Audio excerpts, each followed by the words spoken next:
Hello दोस्तों, मैं प्रदीप मिश्रा अर्थमेटिका परिवार की तरफ से आप सभी लोगों का स्वागत और अभिनंदन करता हूं। उम्मीद करता हूं कि आप लोग मैथ को पूरी तरीके से पढ़ रहे होंगे और उसका एंजॉय कर रहे होंगे। इस समय मैं आपके सामने एक नया चैप्टर प्रॉफिट एंड लॉस लेके आया हूं और इसको शॉर्ट ट्रिक्स के साथ आप कैसे सॉल्व कर रहे हैं इस पे मैं बता रहा हूं। फिर आपसे ये जरूर कहना चाहेंगे, जो लोग मेरे इस चैनल को देख रहे हैं और अभी तक उन्होंने सब्सक्राइब नहीं किया है तो चैनल को सब्सक्राइब कर ले और सब्सक्राइब करने के बाद बेल आइकन दबाना ना भूलें, क्योंकि इसके बाद जितने भी नए वीडियो आते हैं उनका आपको नोटिफिकेशन आपको मिल जाता है। जो लोग फेसबुक में हैं वो मेरे पेज को फॉलो करें। अब हम प्रॉफिट एंड लॉस के नए चैप्टर की तरफ चलते हैं। हेलो दोस्तों, देखिए ये क्वेश्चन जो आ रहा है इसको थ्योरी के रूप में रखिएगा। थ्योरी क्या कर रही है, अ मैन बाइज, जितने में कोई चीज खरीदी जाती है वो उसकी कॉस्ट प्राइस खरीदती है। A man buys a toy for 25 rupees. अगर एक व्यक्ति 25 रुपीज में खरीद रहा है, जितने में कोई चीज खरीदी जाती है वो कॉस्ट प्राइस कहलाती है और कॉस्ट प्राइस बराबर यहाँ पे 25 है। एंड सेल्स इट फॉर ₹30 और 30 रुपीज में बेच रहा है। 30 रुपीज में बेच रहा है तो सेलिंग प्राइस क्या होगा, 30 रुपीज हो जाए। तो जिस पे खरीदी जा रही हो वो क्या होगी, कॉस्ट प्राइस होगी। जितने में बेची जाएगी वो क्या होगा, सेलिंग प्राइस होगा। और एक बार दिमाग में डाल लीजिए, जब कभी सेलिंग प्राइस ज्यादा होता है किससे, कॉस्ट प्राइस से ज्यादा होता है, तो इस स्थिति में उनको प्रॉफिट होता है। और ये प्रॉफिट किसके बराबर होगा, इन दोनों के डिफरेंस के बराबर होगा। और इन दोनों का डिफरेंस कितना रहा है, 5, तो 5 रुपए का हमको क्या होगा, प्रॉफिट हो जाएगा। क्लियर। तो ये चीज हमारा क्या होगा, प्रॉफिट। फिर से देख लीजिए, प्रॉफिट कब होता है, जब सेलिंग प्राइस क्या हो, ज्यादा हो तो प्रॉफिट होगा। और प्रॉफिट किसके बराबर होगा, सेलिंग प्राइस और कॉस्ट प्राइस के डिफरेंस के बराबर होता है। क्लियर। तो ये चीज समझ में आ गई अगर समझ में आ गई तो इसका स्क्रीनशॉट ले लीजिए।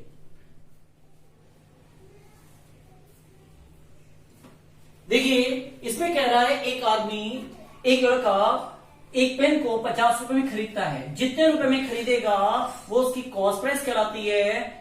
50 रुपीज में खरीदता है और उसे कितने में बेचता है, 45 रुपीज में बेचता है। जितने में वो बेचेगा वो उसका सेलिंग प्राइस कहलाएगा, जितने में खरीदेगा वो उसका कॉस्ट प्राइस कहलाएगा। और जब कभी कॉस्ट प्राइस की वैल्यू ज्यादा हो किससे, सेलिंग प्राइस से, ऐसी स्थिति में लॉस होता है और लॉस इन दोनों के डिफरेंस के बराबर होता है। अगर इन दोनों के डिफरेंस की बात करें, 50 और 45 के डिफरेंस की बात करें, तो यहाँ पे अंतर कितना होगा, डिफरेंस क्या होगा, 5 रुपए। तो 5 रुपए का क्या होगा, लॉस होगा। अब हमने बोला था ये दोनों क्वेश्चन थ्योरी के रूप में लिखिए। तो देखिए आपसे अगर पूछे जाए प्रॉफिट क्या होगा, तो अभी आपने बताया कि प्रॉफिट की स्थिति में सेलिंग प्राइस ज्यादा होता है और कॉस्ट प्राइस क्या होता है, कम होता है। तो ज्यादा से कम का डिफरेंस निकाल दें तो इनका जो डिफरेंस होगा वो प्रॉफिट के बराबर होगा। और इस स्थिति में सेलिंग प्राइस ज्यादा हो गया और कॉस्ट प्राइस क्या हो गया, कम हो गया। लॉस वाली स्थिति में फॉर्मूला देखिए क्या बनेगा, लॉस बराबर में कॉस्ट प्राइस ज्यादा होता है और सेलिंग प्राइस कम होता है। तो क्या होगा, लॉस बराबर हो जाएगा cost price minus selling price. और इस स्थिति में cost price is greater than क्या होगा, सेलिंग प्राइस। तो अब क्या होगा कि जब भी कभी कॉस्ट प्राइस ज्यादा होगा तो लॉस होगा और सब सेलिंग प्राइस ज्यादा होगा तो प्रॉफिट होगा। ये हमारा पहला वीडियो है। ये पहली चीज हो गई और इस पे थ्योरी के रूप में हो गया और इस रूप में आपको समझ में आ गया होगा। आप नोट करिए। देखिए यहां पे जो क्वेश्चन कर रहे हैं, a man buys a toy for ₹110। एक व्यक्ति एक पेन को एक खिलौने को 110 रुपए में खरीदता है और उसे 123 रुपए 20 पैसे में बेचता है। खरीदा 110 रुपीज में खरीदा, बेचा कितना, 123 रुपीज 20 पैसे में बेचा। जो जितने में खरीदा वो क्या कहलाएगी, कॉस्ट प्राइस कहलाएगी। तो कॉस्ट प्राइस क्या हो, 110। बेचा कितने में, जितने में खरीदा, पहले तो जिस पे खरीदा जाएगा वो क्या कहलाएगी, कॉस्ट प्राइस कहलाएगी। और जो बेचा जाएगा, कितने बेचा, 123 रुपए 20 पैसे में बेचा। तो जितने में बेचा जाएगा वो क्या कहलाएगा, वो सेलिंग प्राइस। अब प्रॉफिट परसेंट है, हमने खरीदी कितने में चीज थी, 110 पे। तो जब भी ध्यान रखना, जब भी इनको प्रॉफिट परसेंटेज निकलना होगा या सेलिंग प्रॉफिट परसेंट या लॉस परसेंट निकलेगा, तो हमेशा किस बेस पे निकलेगा? कॉस्ट प्राइस पे। कॉस्ट प्राइस पे ही निकलता है। दिमाग बना लीजिए। तो पहले तो हम ये देखें क्या ज्यादा है, सेलिंग प्राइस ज्यादा है किससे? कॉस्ट प्राइस से ज्यादा है। तो ऐसी स्थिति में क्या होगा? प्रॉफिट होगा। और प्रॉफिट क्या होगा? इसके गेन से जितना ज्यादा है। तो देखिए 1 तो दोनों में इधर से कॉमन हटा दें, तो यहाँ पे 10 रुपए में खरीदी, 23 रुपए 20 पैसे में बेची, तो कितना रुपए ज्यादा मिला? इन दोनों को घटा दें तो मिलेगा 13 रुपए 20 पैसे ज्यादा मिला। 13 रुपए 20 पैसे ज्यादा मिला। कितने में? 110। 110 रुपए में उसको 110 रुपए में 13 रुपए 20 पैसे ज्यादा मिला है। और जब परसेंटेज निकलता है वो किस पे है? ये जो फायदा हो रहा है ये 110 रुपए कॉस्ट प्राइस पे हो रहा है और परसेंटेज 100 पे निकलता है। तो 100 पे कितने का फायदा होगा इसकी बात करें। इसका एक जीरो हटा दें तो ये इस नंबर का 12 गुना है और 12 गुना करने के बाद एक संख्या और डेसिमल है। तो इसका भी क्या करेंगे? इस नंबर का 12 गुना करेंगे, 120 लिखेंगे और एक संख्या बाद डेसिमल लगा देंगे तो हमको आंसर आ जाएगा कि हमको 12% का क्या होगा? फायदा हो जाएगा। क्लियर? बताइए फिर से प्रॉफिट कब होगा? जब सेलिंग प्राइस ज्यादा होगा। पहला रूल नंबर 1 का पहला बेसिक कॉन्सेप्ट। दूसरा नंबर क्या है? परसेंटेज। परसेंटेज निकालने के लिए हमको कॉस्ट प्राइस होगी 100। कॉस्ट प्राइस पे ही हम बेस बनाते हैं, इस बात को ध्यान रखिए।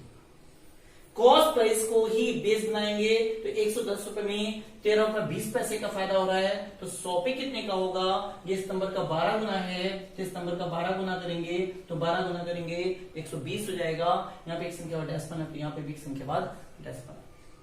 उम्मीद करते हैं ये चीज आपको समझ में आ गई होगी। अब हम नेक्स्ट क्वेश्चन की बात कर रहे हैं और ये नेक्स्ट क्वेश्चन देखिए।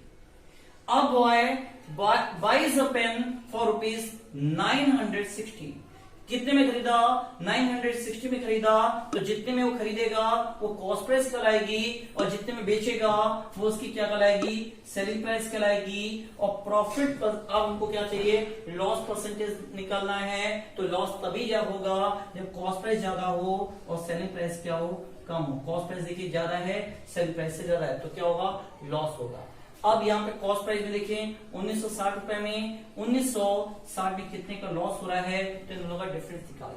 1960 रुपए में कितने का डिफरेंस हो रहा है? तो 1960 और ये 1862 में डिफरेंस निकाल दे तो आंसर आ जाएगा। तो ये इसको एक कैरी देगा, 10 में से 2 जाएगा, 8 बचेगा, यहाँ पे 50 में से जाएगा, 98 बचेगा और ये नंबर पूरी तरीके से कैंसिल हो जाएगा। तो 98 हो गया। तो 98 ये हो रहा है तो 1960 रुपीज कॉस्ट प्राइस पे 98 रुपीज का फायदा हो रहा है। परसेंटेज किस पे? लॉस हो रहा है। तो जो परसेंटेज होता है वो 100 पे निकलता है। ये 0 से 0 कट कर दें तो ये नंबर इसका क्या है? आधा है। ये इस नंबर का आधा है तो आंसर भी क्या होगा? इसका आधा होगा। तो 10 का आधा कर देंगे तो 5 हो जाएगा। 5 इट इज योर आंसर। समझ में आ गया? उम्मीद करते हैं ये दोनों क्वेश्चन आपको समझ में आ गए होंगे। परसेंटेज, प्रॉफिट का परसेंटेज भी समझ में आ गया होगा और लॉस का परसेंटेज भी समझ में आ गया होगा। अगर समझ में आ गया, दिमाग बैठ गया तो आप लाइक करना ना भूलें। वीडियो को लाइक कीजिए और लाइक करने के बाद दोस्तों में शेयर करना ना भूलें और क्यों अच्छा लगा है उस पर कमेंट करना ना भूलें। आप इसका स्क्रीनशॉट लेना चाहते हैं तो स्क्रीनशॉट ले लीजिए। देखिए अब ये क्वेश्चन आपके पास आ गया। अब देखिए क्वेश्चन को जस्ट समझिएगा। कह रहा है if the cost price of 10 article is equal, the cost price of 10 articles, यहां पर देख रहे हैं 10 आर्टिकल्स की कॉस्ट प्राइस इज इक्वल का मतलब बराबर हो गया to the selling price of 9 article. 9 article के सेलिंग प्राइस के बराबर है। समझ में आ गया? 10 वस्तुओं की कॉस्ट प्राइस 9 वस्तुओं के सेलिंग प्राइस के बराबर है। तो बताइए उसका लॉस या प्रॉफिट परसेंट क्या होगा? क्लियर? यहां पर देखिए पहली चीज तो ध्यान रखिए कि जो ये कॉस्ट प्राइस है ये कॉस्ट प्राइस किसके बराबर होगी? 9 की। कैसे होगी? अब जरा देखिए ये कॉस्ट प्राइस था और ये सेलिंग प्राइस इधर आ जाएगी तो सेलिंग प्राइस अपॉन हो जाएगी, तो कॉस्ट प्राइस क्या 9 हो गया और सेलिंग प्राइस क्या होगा 10 हो गया। अब देखिए कॉस्ट प्राइस क्या है 9 और सेलिंग प्राइस क्या है 10 हो गया। समझ में आ गई। ये रेशियो के या तो इस रूप में पूछेगा या इस रूप में पूछेगा तो दोनों की वैरायटी क्या है सेम है। और प्रॉफिट या लॉस किस पे निकलता है, किस पे निकलता है, वो कॉस्ट प्राइस पे निकलता है। तो यहां पे देखिए सेलिंग प्राइस ज्यादा है, सेलिंग प्राइस ज्यादा है, सेलिंग प्राइस कॉस्ट प्राइस से ज्यादा है, तो क्या होगा प्रॉफिट होगा। और ये प्रॉफिट किसके बराबर, इन दोनों का डिफरेंस मतलब 1 के बराबर होगा। तो जब भी प्रॉफिट होता है वो क्या होता है कॉस्ट प्राइस पे होता है। कॉस्ट प्राइस 9 है, 9 रुपीज में 1 का फायदा हो रहा है। परसेंटेज किस में निकलता है 100 पे निकलता है, इसे 100 पे निकालेंगे। 9 को 9 से भाग देंगे तो 1 आएगा, तो आंसर 100 को 9 से भाग देने पे आंसर आएगा 11। नहीं क्या होता है 11 9 99 होता है, 11 9 99 हो जाएगा तो रिमाइंडर 1 बचेगा। तो यहां लिखेंगे 11 से 1/9, 11 99 कि 11 आ गया 1 बच गया तो 1 बटे क्या होगा 9। ये हमारा परसेंटेज हो गया। आपको समझ में आ गया। तो इसका मतलब ये अब ये चीज नहीं लिखेंगे तो कॉस्ट प्राइस यहाँ पे क्या है, कॉस्ट प्राइस की वैल्यू क्या होगी इधर से होगी, तो कॉस्ट प्राइस 9 हो गया तो सेलिंग प्राइस क्या होगा 10 हो गया। तो 9 में कितने का फायदा हो रहा है 1 का फायदा हो रहा है, तो 100 में कितने का फायदा होगा ये आंसर होगा। क्लियर, अगर चीज क्लियर हो गई स्क्रीनशॉट ले लीजिए।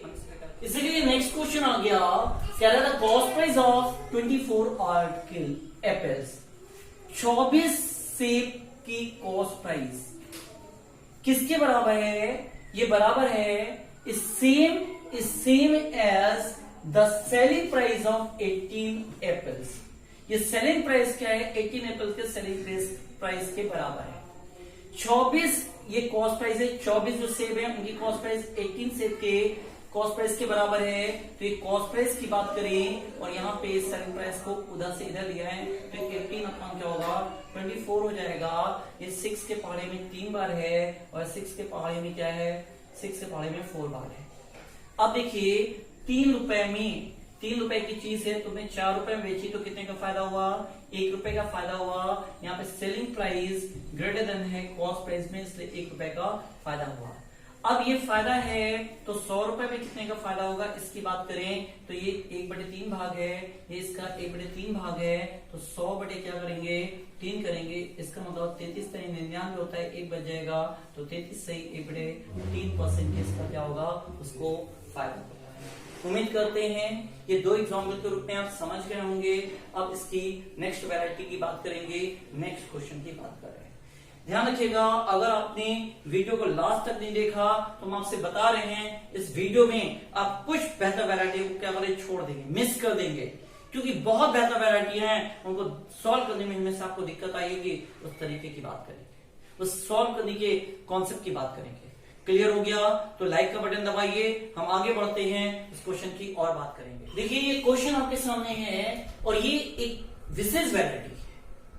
देखिए इसमें क्या कर रहा है the profit earn by selling an article for ₹600। जब 600 रुपए किसी चीज को बेचा जाता है तो उतना ही प्रॉफिट होता है जितना उस व्यक्ति को उस वस्तु को 400 रुपए में बेचने पर, सेम आर्टिकल को उसी वस्तु को 400 रुपए पे जो लॉस होता है ये दोनों क्या है बराबर है। 600 रुपए में जो प्रॉफिट होता है 400 रुपए बेचने पे जो लॉस होता है वो दोनों क्या है बराबर है। यहां पे प्रॉफिट और लॉस क्या है, ये कंडीशन है प्रॉफिट और लॉस बराबर है। यहां देखना प्रॉफिट कब होता है जब सेलिंग प्राइस ज्यादा है, और यहां पर ये सेलिंग प्राइस दे रखा है, ये सेलिंग प्राइस है और यहां पे उसी सेम आर्टिकल को कितने में बेच रहे हैं 400 रुपए में, तो ये सेलिंग प्राइस दूसरा है। इस वाले सेलिंग प्राइस पे लॉस हो रहा है और इस वाले पे क्या हो रहा है प्रॉफिट हो रहा है। तो एक बात ध्यान रखिएगा यहाँ पे क्या पता चलेगा द सेम आर्टिकल, इसकी कॉस्ट प्राइस को हम एक्स मान, अगर हम कॉस्ट प्राइस को एक्स मानेंगे तो हमको मालूम है अगर ये प्रॉफिट हो रहा है तो सेलिंग प्राइस क्या होगा, ये सेलिंग प्राइस ज्यादा होगा और कॉस्ट प्राइस क्या होगी कम होगी। तो 600 रुपए ज्यादा होगा और आर्टिकल कॉस्ट प्राइस क्या होगी कम होगी, तो ये प्रॉफिट होगा। और लॉस की स्थिति में कॉस्ट प्राइस ज्यादा होता है और सेलिंग प्राइस क्या होता है, कम होता है, तो x माइनस क्या होगा, 400 होगा। अब ये x इधर जाके घट जाएगा तो ये क्या होगा, x उधर जाएगा तो ये x माइनस का था, इधर जुड़ा जाके 2x हो गया और ये माइनस 400 इधर जाके जुड़ गया तो बराबर 1000 हो गया और x बराबर क्या हो गया, 1000 को 2 से भाग दे दें तो बराबर क्या होगा, 500 हो गया। 500 इक्कीस से होगा। जब ये क्वेश्चन लग जाए, जब ये क्वेश्चन लग जाए और इस प्रकार की स्थिति आपको समझ में आ जाए कि प्रॉफिट और लॉस क्या हो, बराबर हो, किसी वस्तु को 600 में बेचने पर प्रॉफिट हो रहा है, 400 रुपए में क्या हो रहा है, लॉस हो रहा है, तो दोनों सेलिंग प्राइस को जोड़ दीजिए। 600 और 400 जोड़ेंगे तो बराबर क्या होगा, 600 और 400 जोड़ेंगे और जितना जोड़ेंगे उसका हाफ कर देंगे तो ये क्या होगा, 600 प्लस 400 बराबर 1000 आएगा और 1000 का आधा करेंगे तो क्या आएगा, 500 आ जाएगा। ये आर्टिकल, ये हमारा आंसर आ जाएगा। ये शॉर्ट फॉर्म में लगाते रहिए। ये भी आपका बिल्कुल, ये भी शॉर्ट फॉर्म है लेकिन इस पे आपको आंसर लिख रहा है 600 प्लस 400 बराबर 1000, 1000 बटे 2 के लिख रहे हैं तो 500 हमारा क्या होगा, आंसर आ जाता है। तो कॉस्ट प्राइस निकालने का सिंपल तरीका समझ में आ गया। तो यहाँ पे अगर ये चीज समझ में आ गई कि ये कॉस्ट प्राइस है और ये क्या है, 500 ये है, तो ये आपको समझ आए तो लाइक का बटन जरूर दबाइए और वीडियो को लास्ट तक देखना ना भूलें क्योंकि बाद में आपको बहुत बढ़िया मेथड आपको मिलने वाला है। ये क्वेश्चन आपके सामने आ गया, कह रहा है किसी वस्तु को 832 रुपए पे जो बेचते हैं तो फायदा होता है और ये जो फायदा है 848 रुपए बेचने पर जो लॉस होता है उसके बराबर है। तो प्रॉफिट लॉस के बराबर है तो पूछा है कॉस्ट प्राइस क्या है। देखिए फिर से पहली कंडीशन यहां पे देख रहा प्रॉफिट, होने वाला प्रॉफिट लॉस की क्या है, बराबर है, लॉस के बराबर है। ऐसे इसमें जब कॉस्ट प्राइस आएगी तो कॉस्ट प्राइस होगा दोनों सेलिंग प्राइसों के सम्स के आधे के बराबर होगा। यहाँ पे वैल्यू है 832, 832, दूसरी वैल्यू है 442 बटे 2 हो जाएगा। इसको जोड़ेंगे 32 में 48 जोड़ेंगे 80 हो जाएगा और 4 में 8 करेंगे 12 हो जाएगा। तो ये हमारी वैल्यू होगा। इसका डिवाइड करेंगे तो 12 का आधा 6 होगा, 80 का आधा 40 हो जाएगा। तो क्या होगा, कॉस्ट प्राइस बराबर क्या होगा, 640 हो गया। 640 ये हमारे आंसर के रूप में हो गया। तो इस रूप में आप इसको लगा सकते हैं। इसके पहले वाले क्वेश्चन को इसी रूप में लगा सकते थे। अगर आप डायरेक्ट जोड़ सकते हो तो इसको जोड़ दिए 32 और 48 है। पहले देखिए 8 4 क्या 12, 12 का आधा क्या होगा 6 होगा, 48 और 32 क्या होगा 80 होगा, 80 का आधा क्या होगा 40। तो कॉस्ट प्राइस आप डायरेक्ट ऐसे ही लिख सकते हैं। उम्मीद करते हैं आपको समझ में आ गया। तो इसका स्क्रीनशॉट लेना ना भूलें, स्क्रीनशॉट ले लीजिए और अभी तक आपने लाइक नहीं किया है तो लाइक कीजिए और वीडियो को लास्ट मोमेंट तक देखिएगा क्योंकि लास्ट मोमेंट तक वीडियो में आपको इसकी वैरायटियों, सब वैरायटियों को आपको समझाएंगे। इसे ध्यान रखना, बहुत इंपॉर्टेंट वैरायटी आएंगी।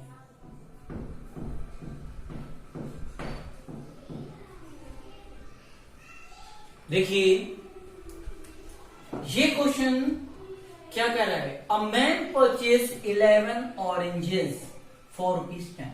इसको ध्यान रखिएगा, इसको लिखने की पहली भाषा देख लीजिएगा, भाषा समझिएगा। 11 oranges, 11 oranges for ₹10। 11 oranges for ₹10 and sells 10 oranges.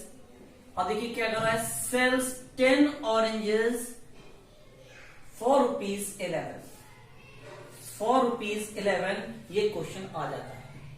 अब ऐसी स्थिति में आपको हम देखिए क्या बताने जा रहे हैं, ये स्थिति आ जाए, ऐसी स्थिति में हमको हमेशा दिक्कत आती है, कॉस्ट प्राइस होगा क्या होगा और सेलिंग प्राइस क्या होगा। तो देखिए कॉस्ट प्राइस क्या होगा, ये जो आउटर वाले नंबर हैं, ये आउटर नंबर है, इन दोनों को गुणा कर दें, 10 को 10 से गुणा कर दो तो एक कॉस्ट प्राइस आएगी। कॉस्ट प्राइस बराबर क्या होगा 100 हो जाएगा। और ये इनर वालों को आपस में गुणा कर दो तो ये क्या होगा 11 इंटू 11 बराबर क्या होगा 121 हो जाएगा। ये सेलिंग प्राइस है। सेलिंग प्राइस ज्यादा है, कितना ज्यादा है, इससे 21 ज्यादा है, तो 100 रुपीज में 21 ज्यादा है। 100 में 21 ज्यादा है, तो याद कीजिए जो हमको प्रॉफिट परसेंटेज निकलता है 100 पे निकलता है, जो कि 100 पे ही प्रॉफिट दे रखा है, तो ये प्रॉफिट भी होगा और प्रॉफिट परसेंटेज भी होगा। तो कितने परसेंट का फायदा होगा, हाउ मच प्रॉफिट और लॉस डज ही मेक। तो पहली चीज प्रॉफिट क्यों होगा, क्योंकि सेलिंग प्राइस कॉस्ट प्राइस से क्या है, सेलिंग प्राइस कॉस्ट प्राइस से ज्यादा है तो प्रॉफिट होगा। और 100 पे कितना प्रॉफिट हो रहा है, 21, तो इसी को 21% भी कहते हैं। उम्मीद करते हैं ये बात समझ में आ गई होगी, और इतने शॉर्ट तरीके से, सिंपल तरीके से आपने इस क्वेश्चन को और तरीके से लगा दिया तो इसके लिए लाइक बनता है। और दूसरी चीज, दूसरे से शेयर भी करना ना भूलें। इसका जिन लोगों ने स्क्रीनशॉट लेना है, ने नहीं लिया है या लेना चाहते हैं, वो इसका स्क्रीनशॉट ले लीजिए। देखिए ये नेक्स्ट क्वेश्चन आपके इस पे दे रखा है, स्क्रीन में दे रखा है, a boy buys 9 oranges for ₹16। देखिए 22 कर रहा है, मतलब ये कॉस्ट प्राइस होगी, कैसे लिखेंगे, 9 oranges for ₹16, 9 oranges for ₹16 and sells them at 11 for ₹20, अब देखिए कॉस्ट प्राइस निकालनी है, तो कॉस्ट प्राइस का मतलब क्या है, इसको इससे गुणा कर दें, तो इसको जैसे इससे गुणा करेंगे तो कॉस्ट प्राइस आएगा 176। इसको आउटर को आउटर से गुणा कर दें 176 होगा, और सेलिंग प्राइस इसको इससे गुणा कर दें तो 180 हो जाएगा। यहाँ पे सेलिंग प्राइस ज्यादा है और कॉस्ट प्राइस क्या है, कम है। सेलिंग प्राइस ज्यादा है इसलिए क्या होगा, गेन होगा। क्या होगा, गेन। और गेन जो होगा या लॉस जो होता है वो किस पे होता है, कॉस्ट प्राइस बेस पे होता है। तो 176 रुपीज में कितना गेन हो रहा है, इन दोनों के अंतर के बराबर, मतलब 4 रुपीज का गेन हो रहा है। तो परसेंटेज 100 पे कितने का गेन होगा, ये क्वेश्चन है।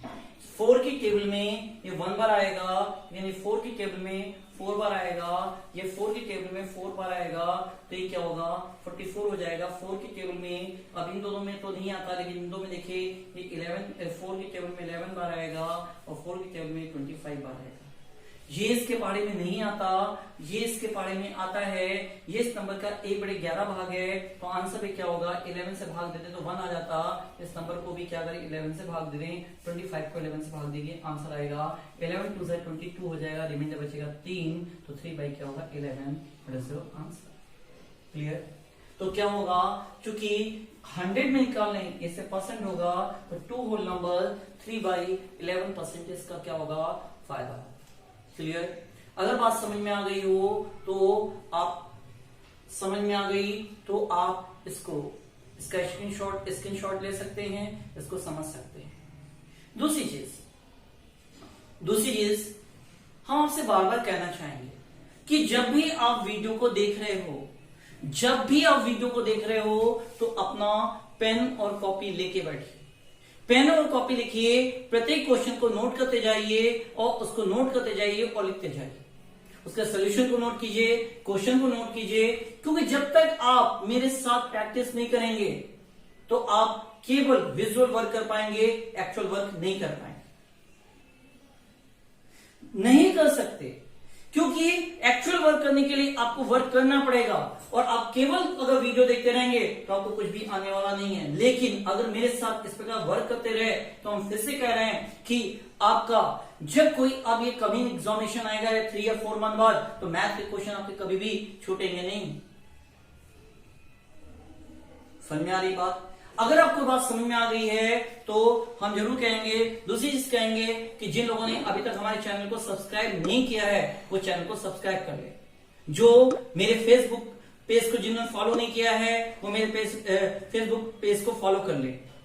और अगले वीडियो में फिर आपसे मुलाकात होगी, तब तक के लिए धन्यवाद।